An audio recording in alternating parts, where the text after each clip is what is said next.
Habang ang piraso ng damit ay tinatanggal upang linisin ang kanyang daan patungo sa kailaliman, naramdaman niya ang pagbaon ng daliri mula sa kanyang likuran. Nadoble ang record ng 100 halik sa loob lamang ng ilang minuto habang inaangkin niya ang katawan ni Ellen.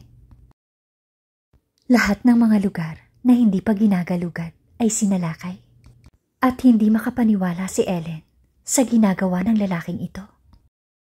Hindi niya matanggap ang katotohanan na ang isang boring at simpleng babaeng tulad niya ay maaaring sambahin ng lalaking tulad ni Troy. Ang bawat paghinga nito sa kanyang balat ay nakakamatay. Ang bawat haplos nito sa kanyang katawan ay parang musika na nagpapasaya sa kanya. Relax ka lang, Ellen. Hindi siya makapagsalita. At iniisip niya kung paano siya mananatiling kalmado pagkatapos ng ginawa nito. Hindi ko ito ipagpapatuloy kung hihilingin mo sa akin. You just have to say stop. Tumango lang si Ellen at hinayaang ipagpatuloy ang ginagawa ni Troy. Ngunit ng oras na yun, hindi lingid sa kanyang mga mata ang takot. Habang dumadampi ang mga kamay ni Troy sa kanyang balat, ay sumisigaw ang kanyang kalooban sa kakaibang sensasyon. Ang basang kumot sa ilalim ay nagpapakita kung gaano kahanda ang kanyang katawan. Pero ang inosente niyang mga mata ay tila hindi handa. Walang dapat pagsisihan pagkatapos nito, Ellen. Hindi mo dapat pagsisihan ang susunod kong gagawin. Nanlaki ang mga mata ni Ellen nang mapagtanto niya ang ibig sabihin ni Troy. Hinintay niya ang araw na ito mula noong araw na ikinasal sila. Troy, ang pag-ibig ay hindi kailanman magdudulot ng pagsisisi. Pwede, Ellen, kung mahal mo ang isang halimaw na tulad ko. Isang huling kisap mata ng pag-ayon mula sa mahahabang pilik mata nito ang kailangan niya upang mailabas ang lahat ng kanyang nakatagong pagnanasa. Handa niyang ipakita dito ang lubos na kaligayahan at lahat ng kulay ng sex. Habang tinatanggap ni Ellen ang dilim sa kanyang mga mata, ang lahat ng iba pang mga pandama ay nangibabaw at doon niya ito napagtanto. This night was just beginning and till now, it was just a thriller. Nang magising siya kinabukasan, napapikit siya sa liwanag na sumalubong sa kanya. Nang idilat niya ang kanyang mga mata, sumalubong sa kanya ang malugod na mukha ni Lorena.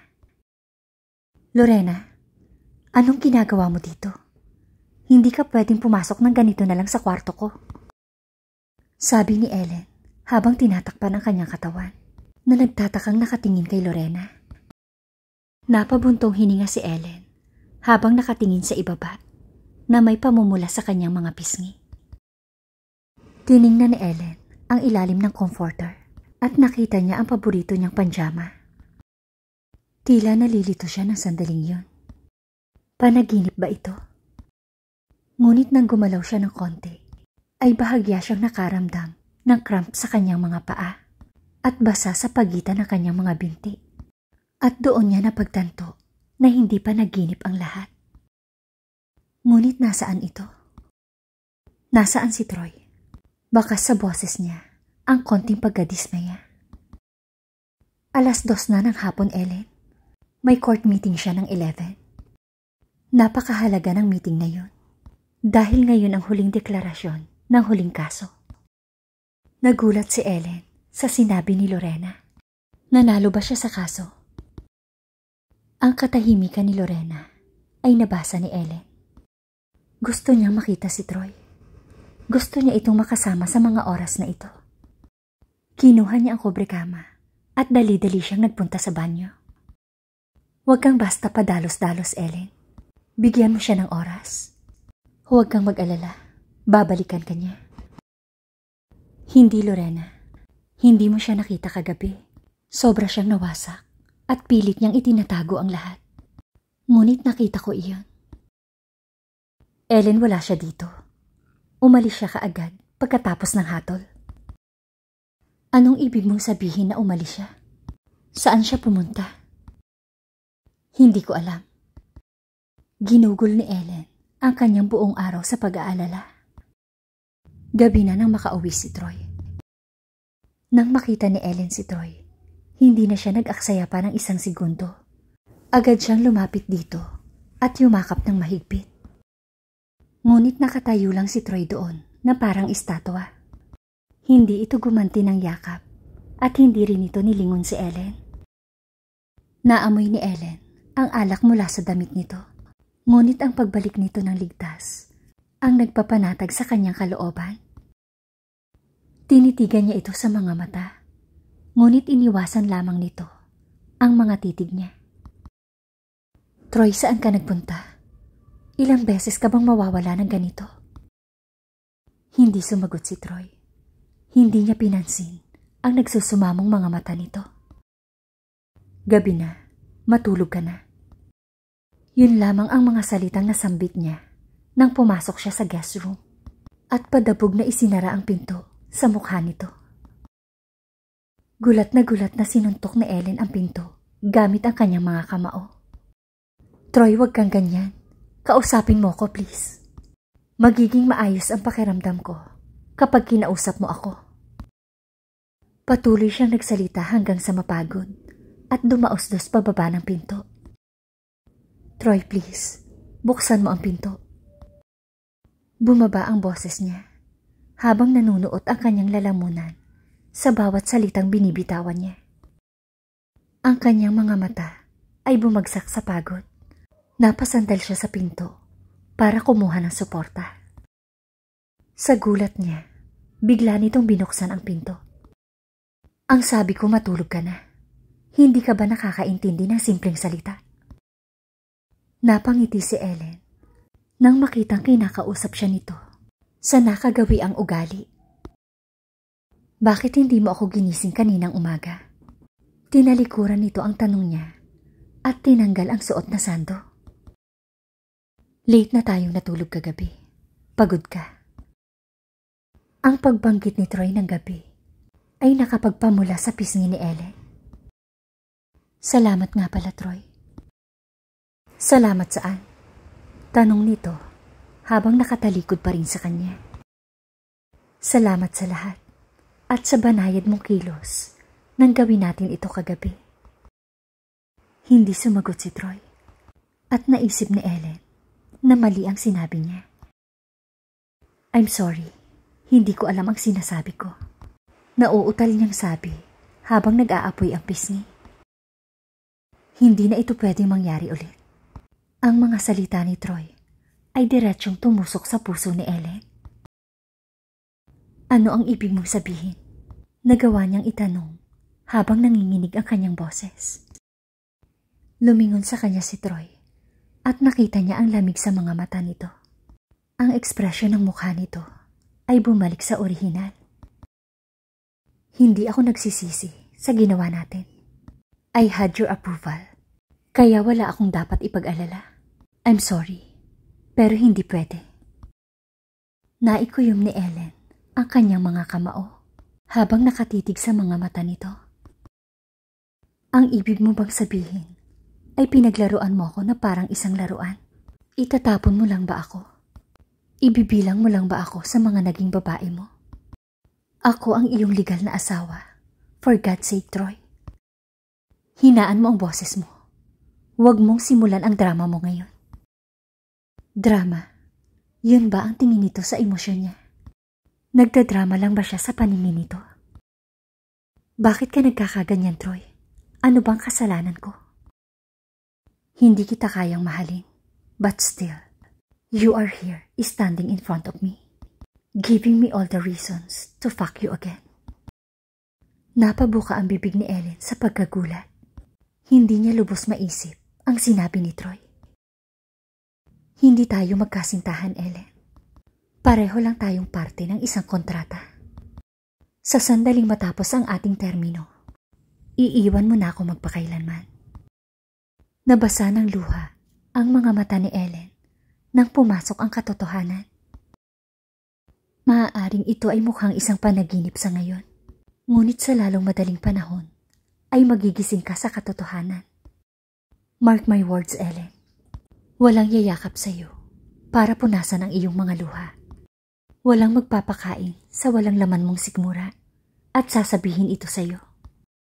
Ang mga halimaw sa totoong mundo ay walang sungay, ngunit nasa paligid mo lang sila, na handang sumunggab kapag tinalikuran mo sila. Habang ang luha ay umaagos sa kanyang mga mata, ay hinalikan siya ni Troy sa likuran. Lalong lumakas ang kanyang pag-iyak nang maramdaman ang haplos nito. At isa ako sa mga halimaw na yun, Ellen. Ang huling mga salitang pinigas ni Troy ay nagpalamig sa kanyang katawan sa gulat. Hindi ito maaari. Mas pinagkatiwalaan niya ito kesa sa sarili niya. Hindi ako dapat pagkatiwalaan, Ellen. Meron akong mga sikreto na maaaring makasira sa iyo. Magtiwala ka sa akin kapag sinabi kong layuan mo ko, simula ngayon. Kung ganon, bakit ka nagpakita ng pagmamalasakit sa akin? Kung wala ka naman talagang malasakit. Bakit mo ako niligtas kung wala naman akong halaga sa iyo? Sabihin mo sa akin, Troy, at isinusumpa ko, hindi mo na makikita ang mukha ko. Sabihin mo sa akin, at maniniwala ako na hindi mo ako minahal. Hindi mapawi ang mga titig ni Troy. Muli siyang tumingin sa mga mata ni Ellen bago nagsalita. Dahil may utang na loob ako sa iyo, at hindi ko yun mababayaran. Naguguluhang tumingin sa kanya sa Ellen, ngunit hindi na siya nagpaliwanag. Umatras siya mula dito at lumabas ng kwarto. Anong utang, Troy? Anong utang ang sinasabi mo? Kumalabog ang pinto ng kwarto sa mukha niya, habang naguguluhan siyang nakatayo doon. Nababaliw siya sa pag-unawa sa lalaking ito. Oras na para kunin ang mga bagay sa kanyang mga kamay. Hinugot niya ang calling card mula sa kanyang bulsa at dinayal ang numero na tinanggihan niya ng maraming beses sa nakalipas na ilang araw. Malapit na sanang sabihin ni Troy ang lahat kay Ellen, ngunit sa huling sandali ay hindi niya nagawa. Wala siyang lakas ng loob na sabihin ito sa kanya. Lumunok siya mula sa isang bote ng whiskey hanggang sa masunog ang kanyang lalamunan. Natalo siya sa huling kaso niya. Wala nang natitira sa kanya ngayon. Ang kanyang pangarap ay nagkapira-piraso, katulad ng kanyang pagkabata. Hindi na niya kayang buuin muli ang lahat. Siguradong disappointed ang daddy niya sa kanya. Hindi nito sinasagot ang kanyang mga tawag mula noong nakaraang 2 araw. Ang tanging natitirang magandang bagay sa buhay niya ay si Ellen. Ngunit iiwan din siya nito sa lalong madaling panahon. She deserves a better man than him. Masusing nakatutok ang mata ni Veronica sa pahina ng isang papel, habang ang noon niya ay nakakunot. Is this the only way out? Tinanong niya ang legal consultant na nakaupo sa harapan niya. Yes, ma'am. Maliban kung ang kaloobang ito ay idineklara na walang bisa o ito ay lipas na. So you mean to say, kapag hiwalay na sila, hindi na si Troy Lacerna ang magiging guardian niya? At kung mangyayari yun, si Ellen na lang ang magiging hadlang sa aking daan? Yes, ma'am. Hanggang kasama po niya si Troy, hindi namin siya mapipinsala sa anumang paraan. Tumango si Veronica at pinagsama-sama ang puzzle sa kanyang utak. Alam na niya ang susunod niyang gagawin at hindi niya napigilan ang ngisi sa mukha niya. Ellen Ruiz, my dear, maghintay ka at panoorin kung paano ko bawiin ang lahat ng bagay na dapat ay maging akin. Excuse me, may appointment ako kay Miss Veronica, sabi ni Ellen sa receptionist. Oh yes, Mrs. Lacerna, please follow me. Nandito na tayo, Mrs. Lacerna. Hinihintay na po kayo ni ma'am sa loob. Nang tumalikod ang receptionist, naiwan si Ellen na mag-isa. Papatayin siya ni Troy kapag nalaman nitong nakikipagkita siya sa karibal nito. Pero wala na siyang ibang choice, kundi ilihim ito sa kanya. Itinulak na Ellen ang salaming pinto at pumasok sa loob. Ang unang napansin ni Ellen pagpasok sa loob ay ang makapangyarihang aura ng ginang na nakaupo sa likod ng mesa. Huminto ang pagsusulat ni Veronica nang mapadpad ang kanyang tingin sa mga mata ni Ellen. Bago pa makapagsalita si Ellen, ay mainit na siyang niyakap ng ginang. Gulat na gulat, bahagyang umungol si Ellen bilang sagot. Halika, maupo ka iha. Tila ganap na taliwa si Veronica sa sinabi ng tabloid kay Ellen tungkol dito. Ano nga pala ang gusto mo iha? Coffee or green tea? Wala naman, okay lang ako. Hindi ako papayag iha. Dapat may piliin kang isa. Mas okay na siguro ang green tea. Salamat po. Nag-utos si Veronica ng 2 green tea. At kasunod noon, itinuon ang buong atensyon kay Ellen. Kamukhang kamukha mo siya. Pabulong na wika ni Veronica. May sinasabi ka po ba? Tanong ni Ellen nang hindi maintindihan ang sinabi nito. Wala naman. Ngayon, sabihin mo sa akin kung ano ang gusto mong malaman. Muling tumingin si Ellen sa mga mata ni Veronica. Depende kung ano ang gusto mong sabihin sa akin. Total pinatawag mo rin naman ako dito. Napangiti si Veronica na pilit itinatago ang sama ng loob. Hindi niya nagustuhan ang sagot nito sa tanong niya. Tingnan mo Ellen, ang iyong asawa ay nasa bingit ng bankruptcy. At sa lalong madaling panahon, ang lahat ng kanyang ari-arian ay kukumpiskahin. Tumango si Ellen na mukhang hindi nasiyahan sa sinabi nito. Hindi mo kailangang sabihin sa akin ang lahat ng mga bagay na alam ko na. Ang tanging tanong ko lang ay kung bakit ang isang taong tulad mo ay nagpapakasawa sa sarili sa pagsira sa buhay ng isang taong inosente. Umupo si Veronica sa kanyang upuan habang hinahangaan ang katapangan ng babaeng nasa harapan niya. Yan ay isang mabigat na paratang. Ayoko kapag may mga taong direktang nakikipag-usap sa akin. Well, hindi mo dapat isipin yun kung alam mong tama ka. Anyway, gusto ko lang i-drop mo ang case at bawiin ang lahat ng charges. Name your price, Veronica. Ang kumpiyansa sa boses ng babae ang naging dahilan upang humanga si Veronica. So average, but still so brave. Napangiti si Veronica.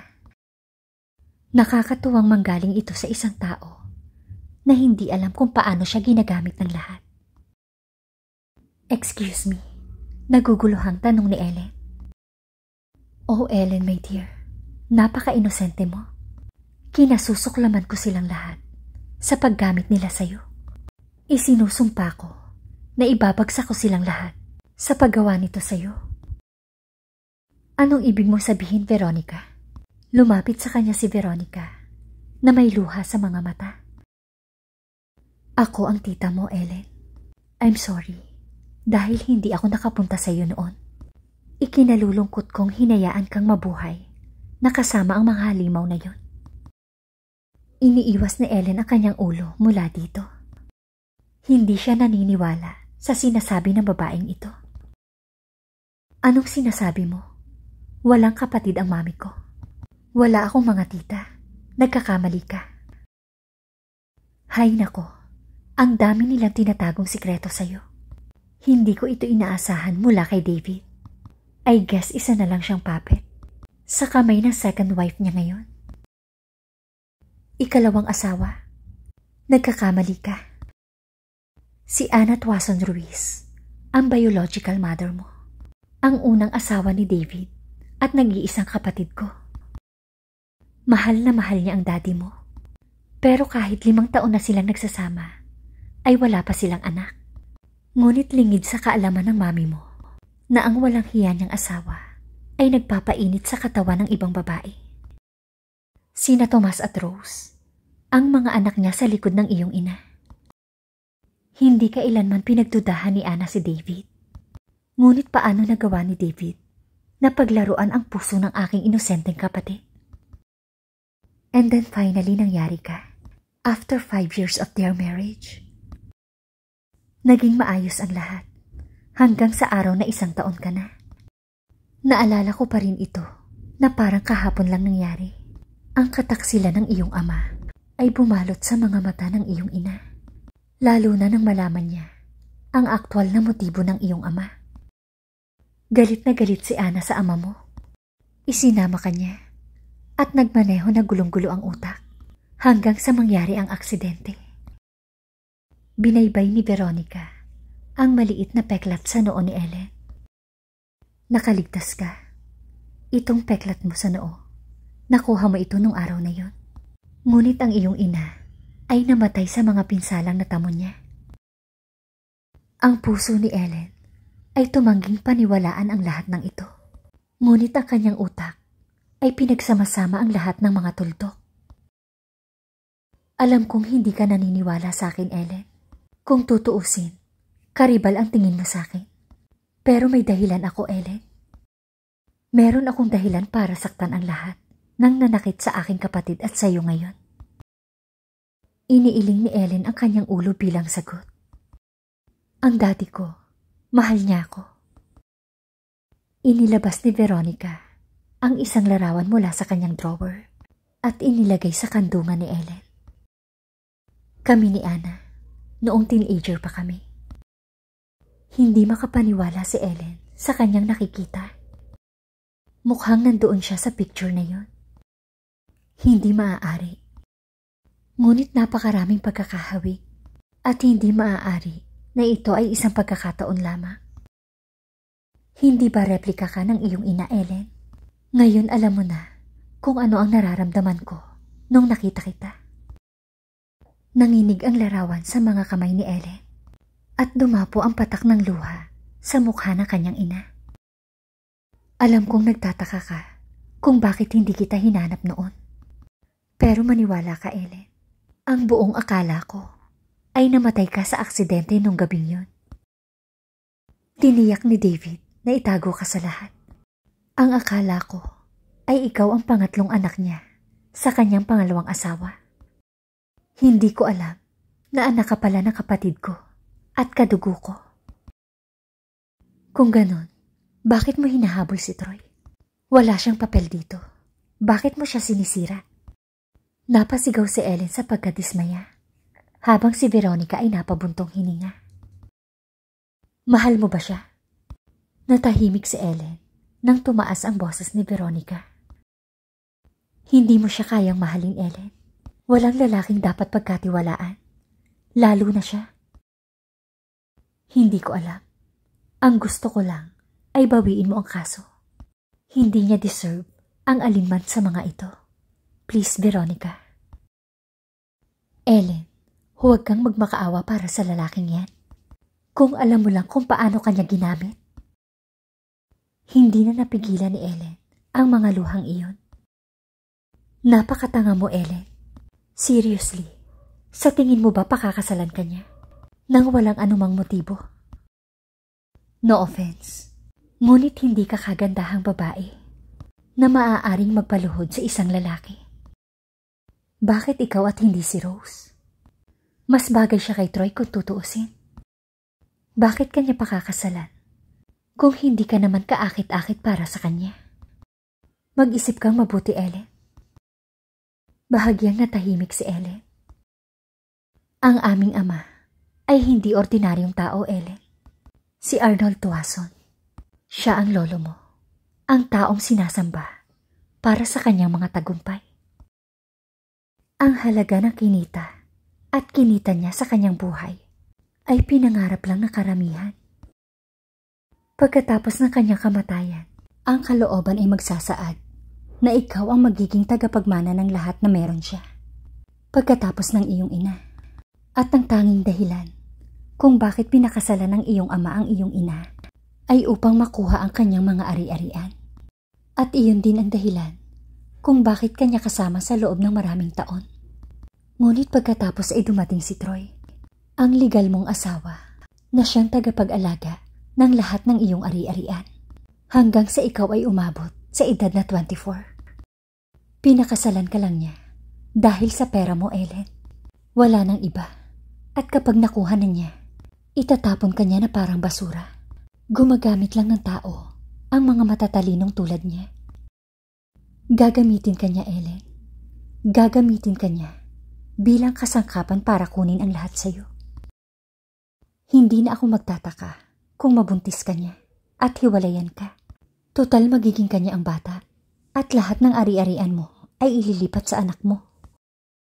Ang kontrata ng kasal sa loob ng 1 taon. Lahat ng mga tanong sa kanyang isipan ay nakakagulat na umaangkop sa mga nawawalang sagot. There's not much to do when all I can. Thank you guys for listening and watching.